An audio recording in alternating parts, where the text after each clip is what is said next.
Right, so this is another aspect of quad release. We're going into the lateral compartment, and you might hear Andre kind of cry a little bit on this one.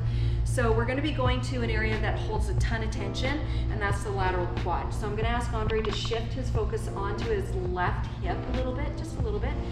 And that's going to weight him on the left. His right is just going to support that. Now we're going to search for the tension, where he's going to glide very small movements up and down, staying true to that lateral quad. I'm sure he's found something. Yep. And you're going to wait on that. And then we're going to get bending at the knee. So that's going to pull extension into the tissue, or extend the tissue. And then we're going to straighten the knee. So we're just going to work through space here. And this isn't comfortable by any stretch. This holds a ton of tension, so less is more here. We might just do one more for Andre.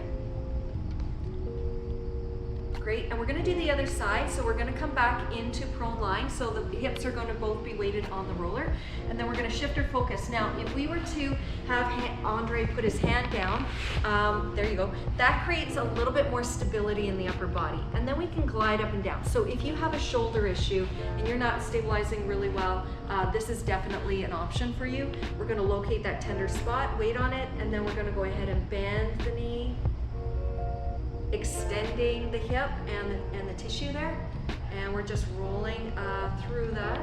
See if we can get a little bit more flexion there, Andre. Good, and we'll do that one more time for kicks and giggles. Good, and then come back, and that is your lateral quad release.